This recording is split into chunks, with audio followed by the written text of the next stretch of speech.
ঘুমের মধ্যে তুমি হালকা করে আওয়াজ দিয়েছো,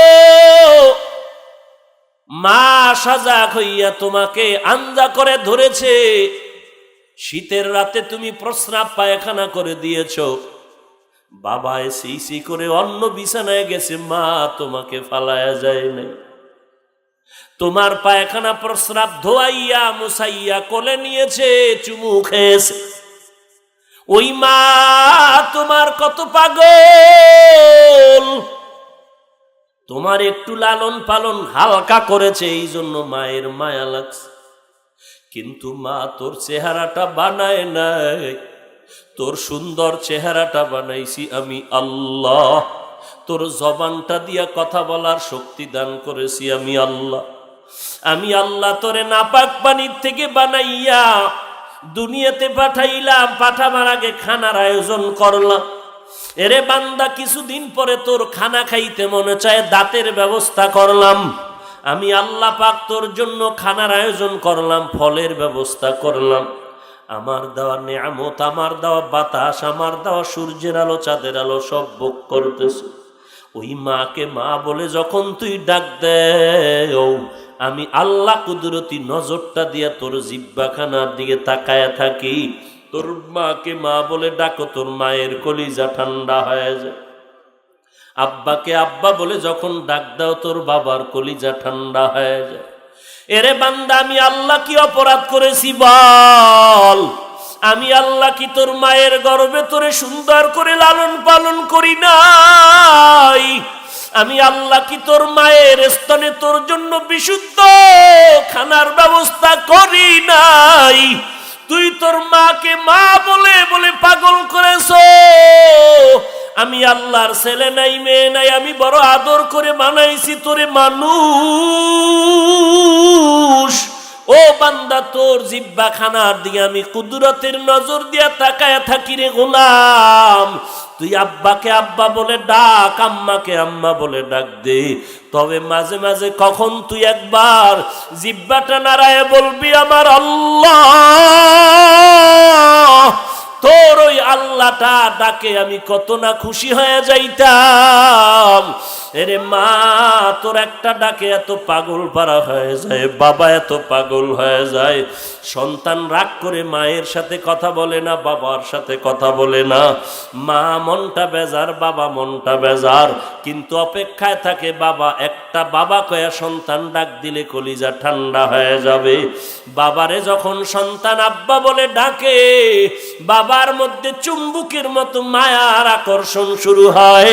সন্তানের কাছে টেনে বলে, আয় আয়, এতদিন যে তুই কোনো কথা বলো না, আয় আয়, আমি তোরে আজকে মাফ করে দিলাম।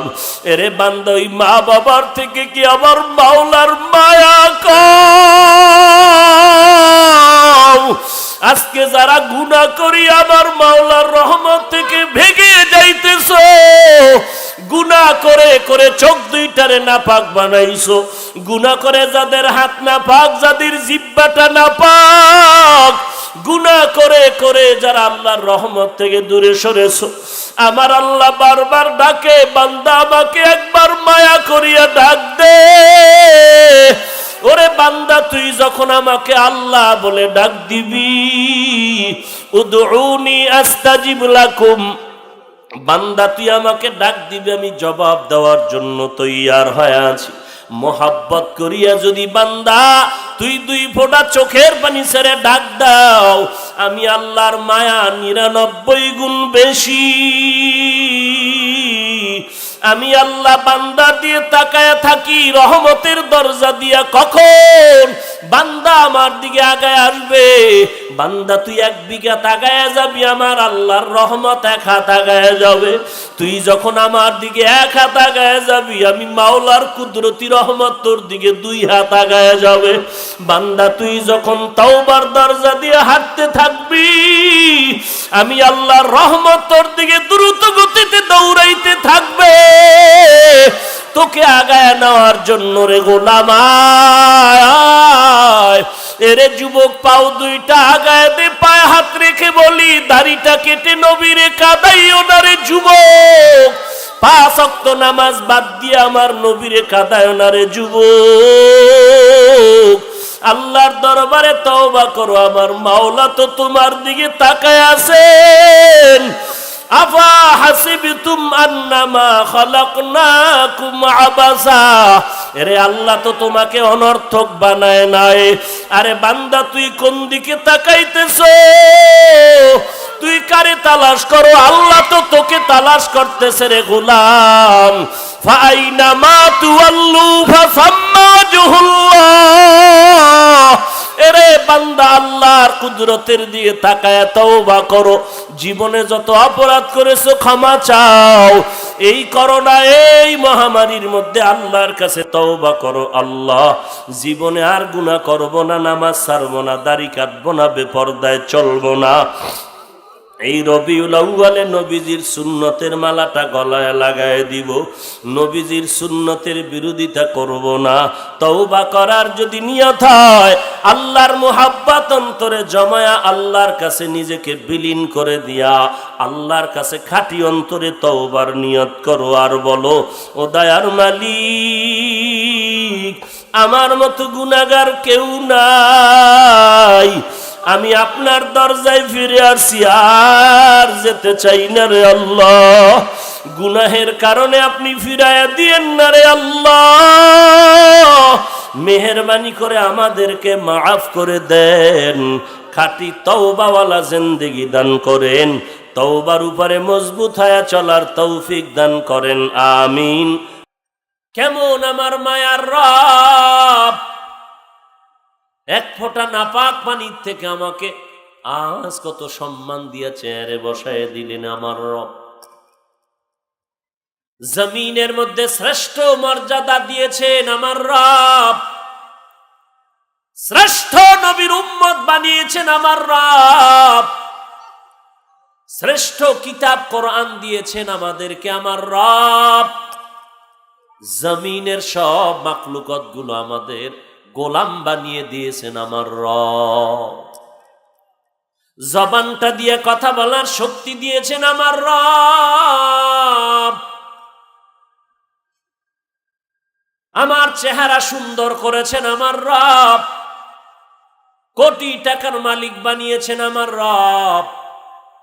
এই জন্য বান্দা প্রত্যেক নামাজের প্রত্যেক রাকাতে আল্লাহু আকবার বলে তুই স্বীকার করে নিয়েছো, আমার আব্বা বড় না, আম্মা বড় না, নেতা বড় না, নেত্রী বড় না, পীর বড় না, আল্লাহু আকবার আমার বড়র বড় আমার আল্লাহ।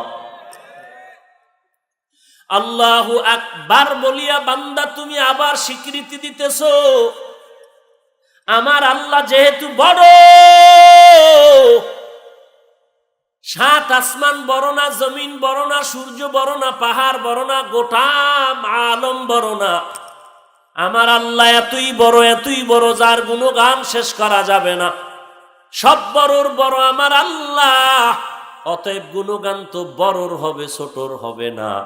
আমি আবার স্বীকৃতি দিলাম আলহামদুলিল্লাহি রাব্বিল আলামিন।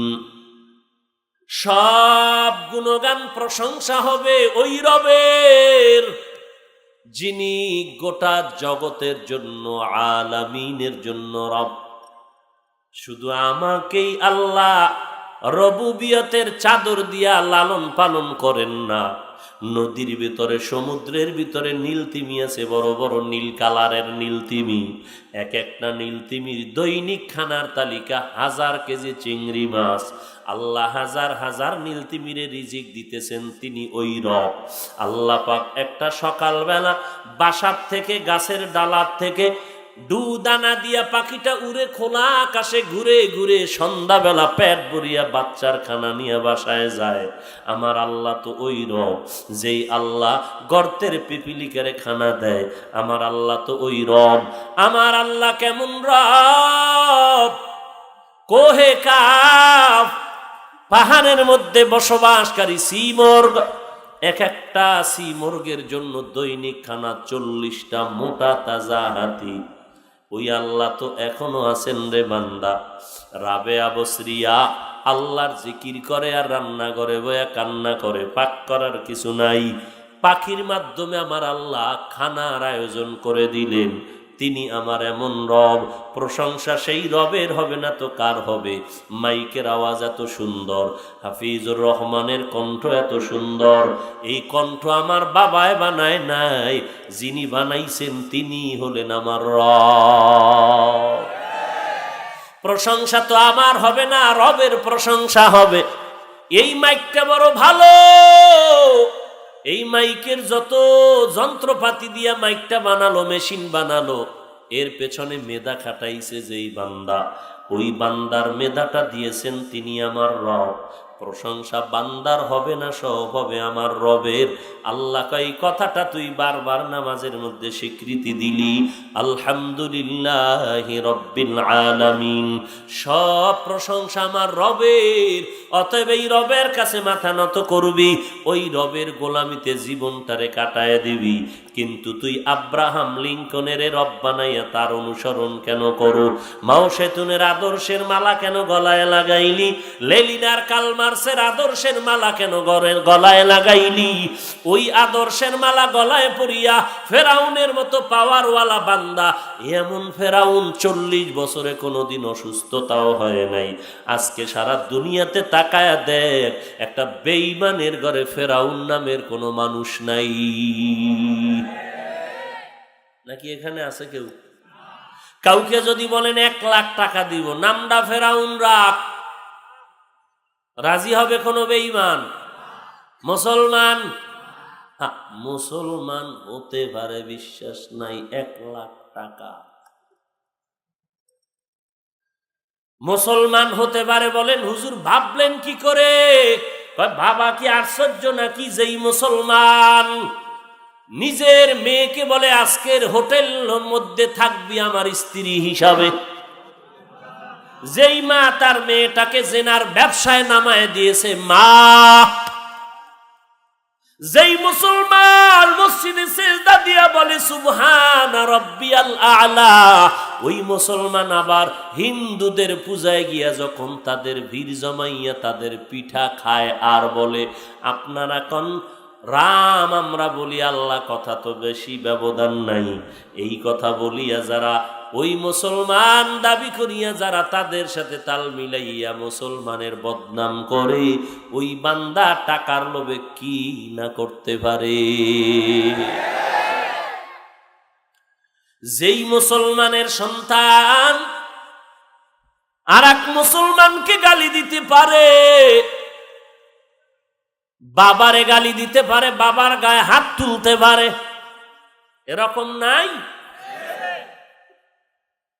মসজিদের টাকা চুরি করে খাইতে পারে, মাদ্রাসার টাকা চুরি করে খাইতে পারে, গরিবের উপরে জুলুম করে খাইতে পারে, মাকে শিশু বাচ্চার সামনে জবাই করে, বাচ্চার সামনে মাকে, মায়ের সামনে বাচ্চাকে জবাই করে।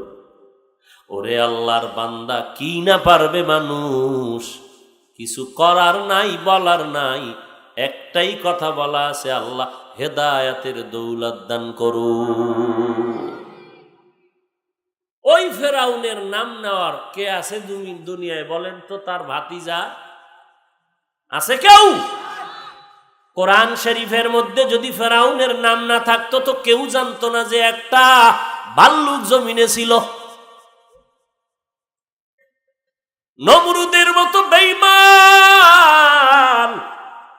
কত বড় পাওয়ারওয়ালা যে আল্লাহরই রাখবেন মারার জন্য রেডি। কি পরিমাণ পাওয়ার বুঝেন? আল্লাহকেই রাখবেন, তীর ধনুক নিয়ে রেডি হয়ে গেছে, আল্লাহকে গুলি করবে। কেমন তার সেরা! আল্লাহ পাক এত বড় বেঈমানের ধ্বংস করার জন্য কি পরিমাণ বাহিনী পাঠাইছেন আসমান থেকে জানেননি? ওই নমরুদের পতন ঘটানোর জন্য কোন র্যাব লাগছেনি। কি লেগেছে? অসুস্থ একটি মশা মাথার জায়গা মতো জায়গায় গিয়া বসে ফাঁকে ফাঁকে একটা মিস কল দেয়, চান্দি গরম হয়ে যায়। নমরুদের মাথা গরম ঠান্ডা করার কোনো মেডিসিন নাই। ভাগ্যের চাকা ঘুরে গেল, জুতা মোবারকের সাথে মোলাকাত। মাথার সাথে জুতার মোলাকাত হওয়া মাত্র ঠাস করে মাথা ঠান্ডা হয়ে গেল। দুনিয়ার কবিরাজের গুল্লি মারি কত মেডিসিন আর হালুয়া খাইলাম, এই মিসকল বন্ধ হলো না। পায়ের জুতায় কি মেডিসিন লাগানো আছে যে মাথায় লাগলেই মাথা ঠান্ডা? এইবার কর্মচারীরে কয় বেতন বাড়ায় দেব, জোরে জোরে বাড়ি মারবি, যত জোরে বাড়ি দিবি বেতন বাড়ায় দেব। কিছুদিন পর কর্মচারী কয় আমার খানা ঘুম আছে, গোসল আছে, আমি একা এই কাম কেমনে করব? আর একজন কর্মচারী রাখো বেতন দিয়া, জুতার বাড়ি বন্ধ করা যাবে না, একজন বন্ধ করলে আর একজন দিতে থাকো। এটা তো বাবা সান কপাল না থাকলে হয় না। এই নমরুদের মতো বেঈমানের নাম আজ দুনিয়াতে নেওয়ার কেউ নাই। বেঈমানের ঘরে নমরুদ নামের কেউ নাই, সাদ্দাত নামের কেউ নাই। ফেরাউনের লাশ এখনো মিশরে পড়ে আছে, ওর নাম নেওয়ার কেউ নাই। অথচ তাকাইয়া দেখো বাঙালি মুসলমান সমস্ত আম্বিয়া কেরামের নাম মানুষের মুখে মুখে মোহাব্বতের সাথে, সাহাবায়ে কেরামের নাম, আউলিয়ায়ে কেরামদের নাম। ঘরের মধ্যে আম্মা জানের বাচ্চা হয়েছে, বাবায় পাগল টেলিফোন করে, হুজুর একটা নবীর নামের সাথে মিলাইয়া দেন, আমার সন্তানের নাম রাখবো। সাহাবার নামের সাথে মিলাইয়া দেন, নাম রাখবো। খাজা মঈনুদ্দিনের নামে নাম রাখবো, বড় পীরের নামে নাম রাখবো, শাহপরান শাহজালালের নামে নাম রাখবো। শুধু তাই না, সাহাবীর নামে মাদ্রাসা, সাহাবীর নামের বরকতে মসজিদ, সাহাবায়ে কেরামের নাম, আল্লাহওয়ালাদের নামে কত দোয়ার মাহফিল। হাটহাজারীর হুজুর চলে গেলেন, তার দোয়ার মাহফিল। এরে নবীর উম্মতের দল, এই সব আল্লাহওয়ালাদের নাম মানুষ মুখে মুখে নেয় কেন? ভারতে যাও, খাজা মঈনুদ্দিনের নাম প্রত্যেক হিন্দু মোহাব্বতের সাথে স্মরণ করে। বলেন এই নাম নেওয়ার পেছনে কারণ কি? তারা ধনী ছিলেন। খাজা মঈনুদ্দিন আউলিয়ায়ে কেরামেরা ধনী বলে না, টাকা নাই, বাড়ি নাই, গাড়ি নাই, পয়সা নাই, এত কষ্ট করে জীবন চালাইতেন, কিন্তু এত সম্মান কেন? মৃত্যুর পরেও আজ তারা অমর হয়ে মানুষের হৃদয়ে জায়গা করে নিয়ে আসেন। এর একমাত্র কারণ হলো আল্লাহর গোলামি আর মদিনার নবীর আদর্শের গুণাগুণ। ওই নবীর আদর্শের কারণে আজ আমি এই সম্মানের জায়গায় বসে গেলাম। আমি যদি এখন আপনাদের বসাইয়া 5 মিনিটের জন্য আমি ভেতর থেকে শার্ট প্যান্টটাই লাগাই এসে আবার বয়ানে বসি, আমার হাফিজুর রহমানের নামও ঠিক আছে, কণ্ঠ ঠিক আছে, ভিতরও ঠিক আছে, বয়ানও চলবে, কিন্তু নবীর টুপিটা ফালায় দিব, জামা ফালায় দিয়ে শার্ট প্যান্ট লাগায় বসবো, ময়দান থেকে সব মানুষ চলে যাবে। আর যারা শার্ট প্যান্টের বড় ভক্ত তারাও বলবে, জানি না হাফিজ ভাইয়ের কপালে কোন গজব লাগলো, শুধু পোশাকটা খুললে। এবার বুঝ, ও বেহায়া, একটু বুঝা অন্তরের যে পোশাকের দাম কি, একটু বুঝা। বুঝলে আর কবি না শার্ট প্যান্ট জায়েজ নাই, দাঁত ভেটকাইয়া আর বলবি না, তখন বলবি জায়েজের গুল্লি মারি, নবী ভরে নাই, পড়ব না।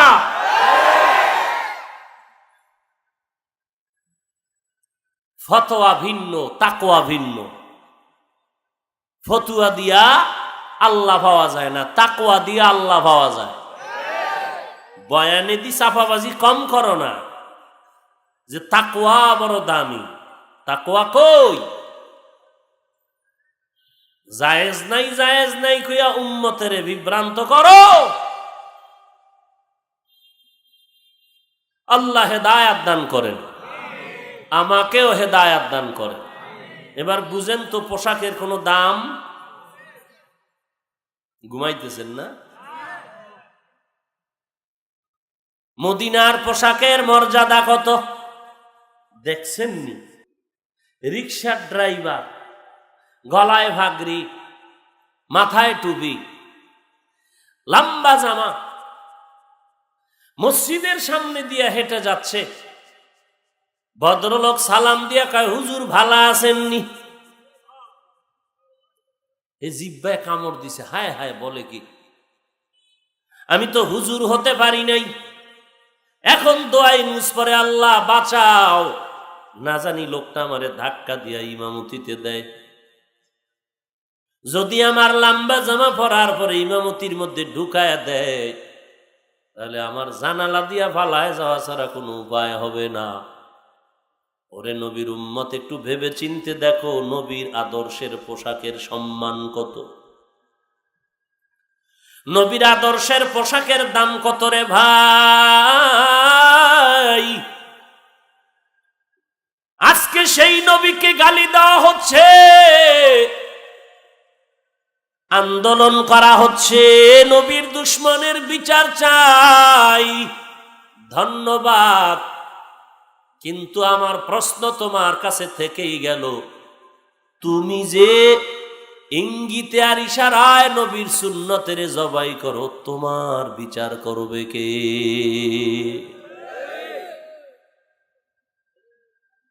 তুমি যে সেলুনে ঢুইকা ইচ্ছা রকম মেডিসিন লাগাইতেছো, বঙ্গোপসাগরের ফেনা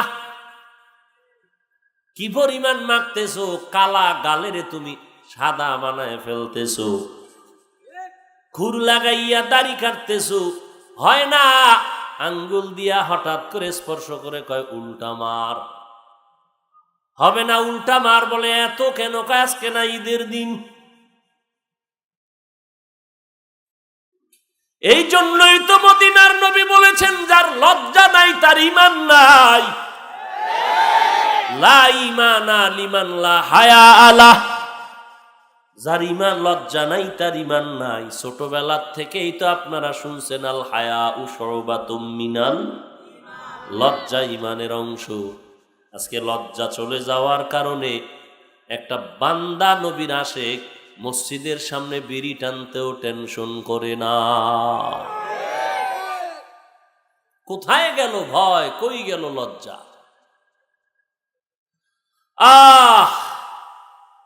হোটেলে বসবেন, বিড়ি টানতেছে, ধোঁয়া ছাড়তেছে, বাধা দিলে গালি দেয়, বড় কঠিন। গাড়িতে উঠবেন, কোথাও যাবেন, বিড়ির টান, ধোঁয়ার কারণে বসা যায় না, কিছু বললে গালি আসে। ওরা গালি দিতে পারবে, আমি টুপি মাথায় দিয়ে তো গালি দিতে পারবো না, কারণ মদিনার নবীর আদর্শে গালি হারাম। এরে নবীর আশিক উম্মতের দল, এবার আমাকে একটু রেজাল্টটা দেন। ফেরাউনের পাওয়ার ছিল, নমরুদের পাওয়ার, কিন্তু তাদের নাম নিশানা নেওয়ার কেউ নাই, তাদের কেউ খবর নেয় না, সবাই ঘৃণা করে ঘৃণা করে। অথচ আল্লাহওয়ালা আম্বিয়ায়ে কেরাম, সাহাবায়ে কেরাম, আউলিয়ায়ে কেরামের নাম কত শ্রদ্ধার সাথে নেয়। অনবীর আশিক, ওই ফেরাউনের লাইনে যদি তুমিও চলো, পরিণাম ফলটাও তোমার তাদের মতোই হবে। আর সাহাবায়ে কেরামদের লাইনে যদি চলো, তুমি ইন্তেকালের পর, কবরে যাওয়ার পরও তোমার নামে মসজিদের ইমাম বারবার দোয়া চাইবে। ছেলেটা গরিব কিন্তু নবীর আশিক, দোয়া করবে। এত বয়ান, এত বয়ান, এত বয়ান, কই বয়ান তো কম শুনলেন না, আমল কোথায়? আজান হচ্ছে, মসজিদে মানুষ নাই। জুমার দিন মসজিদ বাড়াও বাড়াও বাড়াও, একতলা দুতলা তিনতলা হয় না, আরো বাড়াও, কিন্তু ফজরের নামাজে মুসল্লি নাই। কই গেছে আমেরিকা? না না, ঘরের ভেতরে ঘুমায়। বলে কেন আসে না? বলে হজরত কিছুক্ষণ আগে ঘুমাইছে, সারা রাত মোবাইল টিপিয়া, মোবাইল নিয়ে ব্যস্ত ছিল, আজানের ঘন্টা খানেক আগে ঘুমাইছে, ডিস্টার্ব করা যাবে না, আরামে ঘুমাচ্ছে, শরীরের ক্ষতি হতে পারে। আর একদল আশেকরা এসে কান্না করে, হুজুর কপাল বড় খারাপ, মনে চায় ফজরের নামাজটা মসজিদে গিয়া সেজদা দিয়া দোয়া করব, কপালে তুই খারাপ, বাড়ির মালিক বিল্ডিং ওয়ালা গেট খোলার চাবি দেয় না, মসজিদেও যেতে পারি না। এ করোনা গেলি কই রে? মাস্কে ভিড়াবে তোমারে? তাহলে মাস্কওয়ালারা গেল কই? হ্যাঁ, মাস্ক পরবেন, 3 ফিট দূরে থাকবেন, পরিষ্কার পরিচ্ছন্ন থাকবেন, সতর্ক ভালো। কিন্তু এই বিশ্বাস রাখা যাবে না যে মাস্ক পরলেই বেঁচে যাব, কারণ বাঁচানের মালিক আল্লাহ, মৃত্যু দেওয়ার মালিক আল্লাহ। পরিষ্কার পরিচ্ছন্ন থাকবেন, এটা সরকারের কথা কেন? ১৫০০ বছর আগে তো আমার নবী বলে গেছেন, আত্তুহুরু। মানুষে মানে না কেন? কয় না মানলেও তো সুন্নি দাবি করা যায়। এখন মানে কেন? কয় সরকারের ভিডার ডরে। আগে মানতো, আগে মানুষ বয়ান শুনে মানে না কেন? বলে ভিডা নাই, যাও আছে তো বাকি কবরে যাওয়ার পর। সরকারেরটা মানে কেন? পুলিশ দেখলেই মাস্ক বানায়, না থাকলে গামছা পেঁচায়, ফিডার ডরে। এরে নবীর আশিক উম্মতের দল, এখনো কি সোজা হবি না রে যুবক? একটু তাকায় দেখ, কয়দিন আর যৌবনের বাহাদুরি করবা? কোথায় গেল দাদা যান, দাদি যান, নানা নানি কোথায় চলে গেল? আজ তোমার আমার যৌবন, তোমার আব্বা বুড়া হয়ে গেছে, দাদা বুড়া হয়ে গেছে, তাকায় দেখো তারাও তো এক সময় যৌবনের বাহাদুরি করতো, আজকে লাঠি ছাড়া চলতে পারে না। এরে যুবক, আল্লাহর গোলাম, তোমার আমার মতো কত যুবক দাড়িওয়ালা নামাজি স্কুল কলেজে পড়ে, অভাব নাই। র্যাব, আর্মি, পুলিশ, বিডিআর এর চাকরি করে, অভাব নাই। তুমি আমি কেন পারবো না?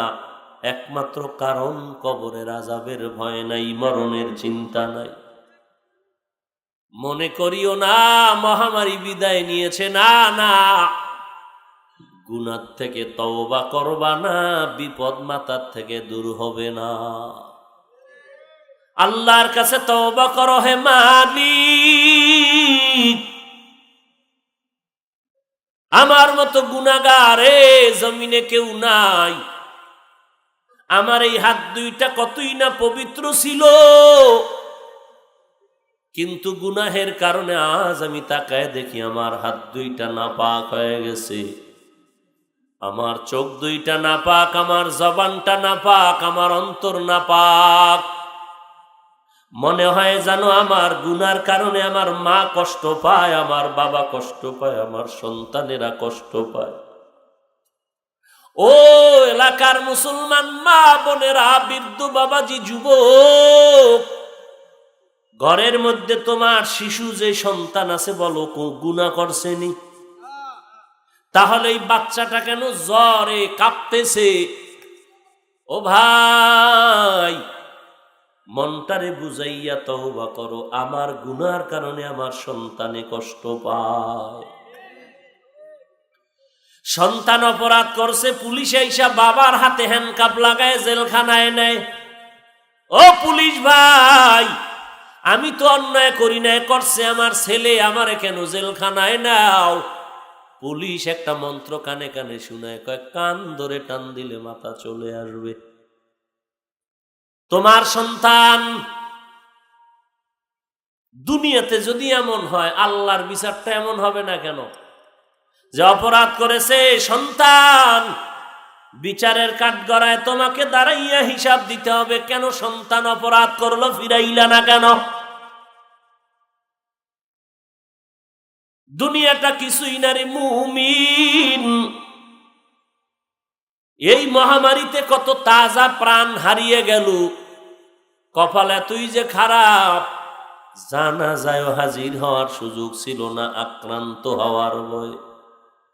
মা অসুস্থ, সন্তান কাছে যায় না, আক্রান্ত হওয়ার ভয়। ও ভাই, এখনো কত ভদ্রলোক আপনজন আছে বড় দামি মানুষ, মসজিদে আসে না। গুলশানে জুমায় যাই, মসজিদে অনেক দামি দামি মানুষ দেখি না, গেল কই কয় চার দেওয়ালের ভিতরে এয়ার কন্ডিশনে আছে। কি ব্যাপার? কয় মসজিদে আইলেই বিপদ। মসজিদ কি বিপদের লাগি? না না, বান্দা মসজিদে যাও, ইবাদত করো, সেজদা করো, কান্না করো, বিপদ দূর হয়ে যাবে। আল্লাহর নবীর মোহাব্বত অন্তরে ঢুকাও, কারণ আমার নবী গজব না, গোটা জগতের জন্য হলেন রহমত। ওয়া মা আরসালনাকা ইল্লা রাহমাতাল লিল আলামিন। আমার নবী কেমন রহমত? বলে আলামিনের জন্য রহমত। আলামিন মানে কি? আল্লাহ কতজন? কেউ ঘুম আসতেছে ভাই? আল্লাহ কতজন? এই আল্লাহ ব্যতীত যা আছে সব হলো আলামিন। এই গোটা আলামিনের জন্য আমার আল্লাহ হলেন রব, আমার নবী হলেন রহমত। গোটা আলামিনের জন্য আমার নবী রহমত। বলে কেমন? সমুদ্রের মাছের জন্য আমার নবী রহমত, গর্তের পিপিলিকার জন্য আমার নবী রহমত, জঙ্গলের পশু পাখির জন্য আমার নবী রহমত, বেঈমানের জন্য আমার নবী রহমত, নারীদের জন্য আমার নবী রহমত, পুরুষের জন্য পয়গম্বর আমার রহমত। ওই নবীর আদর্শ যে যেই পরিমাণ পালন করবে, ওই পরিমাণ শান্তি আর সম্মান সে দুনিয়াতে পাবে। এখনো সমাজে তাকায়া দেখবেন, নবীর সুন্নত যার কাছে যেই পরিমাণ আছে, ওই বান্দা বান্দি ওই পরিমাণ সম্মানে আর শান্তিতে আছে। যার কাছে নবীর সুন্নত যেই পরিমাণ নাই, তার কাছে ওই পরিমাণ সম্মান আর শান্তি নাই। এরে নবীর উম্মতের দল, অযুবক, আজকে নবীর মোহাব্বতে টুপি পরলাম, দাড়ি রাখলাম, লম্বা জামা পরলাম, কওমি মাদ্রাসায় পড়লাম, কই সম্মান তো কমে নাই, খানাও তো বন্ধ হয় নাই। তুমিও বাজারে যাও, আমিও যাই, তুমিও ঘুরো, আমিও ঘুরি, তুমিও বিয়ে করেছো, আমিও করেছি, তোমাদের সন্তান আছে, আমাদেরও আজ, তুমিও চাকরি করো, আমরাও করি, তুমিও ব্যবসা করো, আমরাও করি। ও তুমি বলবা হুজুর তুমগো বেতন ৫,০০০, আমগো বেতন ডান হাতে ৩০, বাম হাতে ৫০। আমি বুঝাইতে পারবো না, আল্লাহর জাতের কসম করে বলবো, আমাদের হালাল ৫,০০০-এর মূল্য তোমাদের কোটি টাকার থেকে বেশি। আর একটু তুমি ধাক্কা দিবা, ও তুমগো চাকরি কি? মসজিদের ইমামতি আর মুয়াজ্জিন ছাড়া কি করবা? ওরে ভাই, তুমি বলবা কেন? যারা কওমি মাদ্রাসাকে একটু ধাক্কা দিতে চায়, তারাও বলে কওমিতে পড়ে কি লাভ হবে, মসজিদের ইমামতি আর মুয়াজ্জিন ছাড়া কি করবি? কি করতে কও কি তাই বল। মসজিদের ইমামতি আর মুয়াজ্জিন বাদ দিয়া কি করা লাগবে বল। যারা বলো মসজিদের ইমামতি আর মুয়াজ্জিন ছাড়া কি করবি, কি করতে হবে বলো। তাহলে গরুয়ে আজ নামাজ পড়াবে, ছাগলে আজান দিবে, আর আমরা কোরআন হাদিস পড়নেওয়ালারা রাস্তায় আমরা ব্যবসা করব। মসজিদে আলেম ওলামা ইমামতি কেন করবে? মসজিদের আলেম ওলামা কেন মুয়াজ্জিনি করবে? গরুয়ে নামাজ পড়াবে, ছাগলে আজান দিবে। এমন থাপ্পড় দরকার এই বেয়াদবকে, মুনাফিককে। কোন বেঈমান এই কথা বলে না, নামদারি মুনাফিক মুসলমান এই কথা বলে। যারা কওমিকে একটু বাঁকা নজরে দেখে, ওখানে পড়লে চাকরি নেই, তোর চাকরির দরকার কি? আমার লাগে না, তোরা তো জলে কেন? মুয়াজ্জিনের ইমামতির ফজিলত বুখারী শরীফ পড়ো নাই, আহলে হাদিস দাবি করো কেন? আবার বুখারী শরীফ পড়ো নাই? মুয়াজ্জিনের কি ফজিলত, ইমাম সাহেবের কি ফজিলত? যদি পড়তি তো বলতি না ইমামতি আর মুয়াজ্জিনি ছাড়া করবে কি? তো আলেম মাদ্রাসায় পড়ে ইমামতি মুয়াজ্জিনি করবে না, গরুয়ে করবে।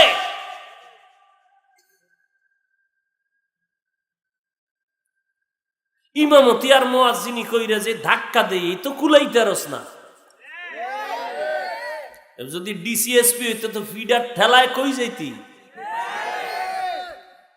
কই যাইতি? কই তাবলিগের ধাক্কা সইতে পারো না, চরমনাইয়ের ধাক্কা সইতে পারো না, দেওবন্দি কওমিদের ধাক্কা সহ্য করতে পারো না, খালি ইমামতি। আবার স্লোগান বানাইছে, যার নাই কোনো গতি হে করে ইমামতি। এই গতি নাই দেখাই দফা ঠান্ডা হয়ে যাইতেছে তোমার।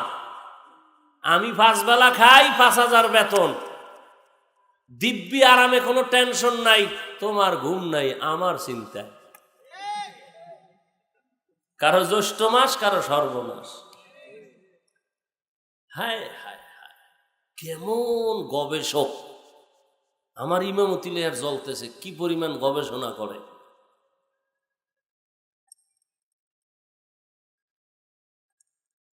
এইবার চান্দি গরম হয়ে গেছে। হায় হায় হায়, এতদিন কি কইলাম, এখন তো সরকার প্রধান তো দিছে, কি দিছে? সনদের স্বীকৃতি দিয়া দিছে। এইবার আমরা আগেও যেমন এখনো তোমগো জ্বলতেছে, কিছু বাড়ে আর কমে। হোমিওপ্যাথিক ঔষধে কয় 10 বার জাকি দেবা, যত জাকি তত নাকি পাওয়ার বাড়বে। জাকিতে জাকিতে কি বাড়ে? পাওয়ার বাড়ে। আমি কোনো জাকিতে পাওয়ার বাড়বে না, মদিনার পাওয়ার ছোটবেলার থেকেই ঢুকিয়েছি। টুপি রেখেছি মদিনার পাওয়ারে, দাড়ি লম্বা করেছি মদিনার পাওয়ারে, কোন বান্দার পাছাটা গোলামি করিনি। এই পাওয়ার কখনো কমবে না। জাকি দেওয়ার যা করো, আমরা জাকি দিলেও যা, না দিলেও তা, ইনশাআল্লাহ। আমাদের ভিত মজবুত। শুরুতে বলছি না আমরা প্লাসে আছি, মাইনাসে নাই। কিতে আছি? কোনো টেনশন নাই। আমরা সরকার আমগো চাকরি দিবে এই জন্য হাটাজারি আহমদ শফি রহমতুল্লাহ আলাই সনদের জন্য আন্দোলন করে নাই। শাইখুল হাদিস আল্লামা আজিজুল হক রহমতুল্লাহ আলাই এই জন্য আন্দোলন করে নাই যে আমরা কওমিতে বইরা ডিসিগিরি করুম, ডিসির চেয়ারে বসবো, এমপির চেয়ারে বসবো, কমিশনারের চেয়ারে বসবো, এসপি হব না। এই সমস্ত তুচ্ছ সামান্য সময়ের লোভ আমাদের মধ্যে নাই। আমরা এই স্বীকৃতি চেয়েছি দেওবন্দের আদলে, এই জন্য দুনিয়ার নাস্তিক বেঈমানরা জানো চাপার জোরে এই কোরআন হাদিসের শিক্ষিত মানুষগুলোকে চাপার জোরে অশিক্ষিত বলার সাহস না পায়।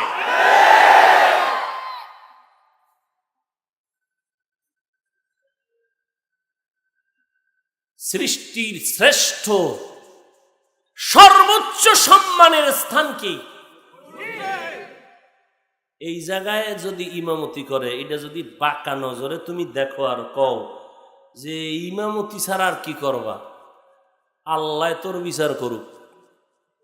আমি আর আত্মুল্লাহ কিছু কইলাম না। নির্লজ্জ মুনাফিক।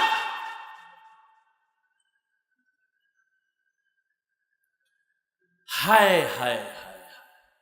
ও ভাই, নবীজির রেখে যাওয়া সুন্নতের আমল তো হিন্দুরা করবে, তো বৌদ্ধ, খ্রিস্টান, ইহুদি কারা করবে? কোন দেশের মুসলমান? ইন্ডিয়ান, লন্ডন, সারা বিশ্বের মুসলমান, শুধু ডেমরার মুসলমান বাদে। তাহলে সবাই ওই প্যান্ডেলের মানুষ ব্যতীত আপনারাও নামাজ কত ওয়াক্ত লাগবে? সপ্তাহে একবার। তাহলে প্রতিদিন কতবার? 2-1 ওয়াক্ত নামাজ ছাড়লে কোনো অসুবিধা হবে? হবে? 2-1 ওয়াক্ত নামাজ না পড়লে কোনো অসুবিধা হবে? হবে? ফিরিস্তা কিন্তু লিখতেছে হবে, তাহলে পড়েন না কেন? জবাব ঠিক কইরা কবরে যাইও আর রাত্রে ঘুমাইও। আজরাইল কিন্তু ঘুমের মধ্যে কল্লা টিপে ধরবে। আপনি ফতুয়া দিলেন 5 ওয়াক্ত নামাজ পড়তে হবে, 2 ওয়াক্ত ছাড়লে অসুবিধা হবে। ওই ফেরাউনের ঘটনা জানেন না? জন বলছিল আমি খোদা, হ্যাঁ, তখন জিব্রাইল আমিনের ঘটনা আছে একটা। আইসা বলছিল লেখ যে মালিক যদি গোলাম যদি মালিকের কথা না মানে তার বিচার কি? নীল নদে চুবাইয়া মারবে। লেখ এটা লেখ। আল্লাহ কইব এই ডেমরার মুসলমান ফেরেশতারা লেখ, এরা কইতেছে 5 ওয়াক্ত নামাজ পড়া লাগবে, 2 ওয়াক্ত ছাড়লে অসুবিধা হবে। লেখ কিয়ামতের আর কিয়ামত কি? কবরে যাওয়ার পরই রেডি থাক। কত ধানে কত চাল বুঝামু, রেডি থাক। মাস্তানি, তুমি নেতা না খেতা? তুমি আলেম না মূর্খ? তুমি ইমাম না মুসল্লি? পীর না মুরিদ? কাফনের ভিতরে ঢুকলে কোনো পরিচয় নেই, আছে কোনো পরিচয়? আলহামদুলিল্লাহি রাব্বিল আলামিন ওয়াসসালাতু ওয়াসসালামু আলা সাইয়্যিদিল আমবিয়াই ওয়াল মুরসালিন ওয়া আলা আলিহি ওয়া আসহাবিহি আজমাইন। ইয়া আরহামার রাহিমিন, ইয়া আরহামার রাহিমিন, ইয়া আরহামার রাহিমিন। রব্বিরহামহুমা কামা রাব্বায়ানি সগীরা। আল্লাহুম্মা ইন্না নাউযু বিকা মিনাল বারাসি ওয়াল জুনুনি ওয়াল জুজামি ওয়া মিন সাইয়্যিল আসকাম। আয় আল্লাহ, গুনাহের বোঝা নিয়ে আপনার দরওয়াজায় হাজির। শয়তানের ধোকায় পড়ে, নফসের ধোকায় পড়ে গুনাহ করেছি রে আল্লাহ। আমার গুনার কারণে আমার সন্তানেরা কষ্ট পায়, আমার গুনাহের কারণে সমাজের মানুষ কষ্ট পায় রে আল্লাহ। আজকে এই মজলিসে আসছি গুনাহ মাফের জন্য। আল্লাহ তওবা করতেছি, আর গুনাহ করব না। মেহেরবানি করে আমাদের জীবনের সব গুনাহগুলো মাফ করে দেন আল্লাহ। আয় আল্লাহ, কুদরতের নজর দিয়ে তাকায় দেখেন এই মজলিসে কত উলামায়ে কেরামরা হাজির, কত মুরব্বীরা হাত তুলেছেন, যুবক ভাইরা হাত তুলেছেন, ছাত্র ভাইরা হাত তুলেছেন, পর্দার আড়ালের মা বোনেরা হাত তুলেছেন। আয় আল্লাহ, উলামায়ে কেরামদেরকে মাফ করে দেন, মুরব্বীদেরকে মাফ করে দেন আল্লাহ, যুবক ভাইদেরকে মাফ করে দেন, ছোট ছোট বাচ্চা পর্দার আড়ালের মা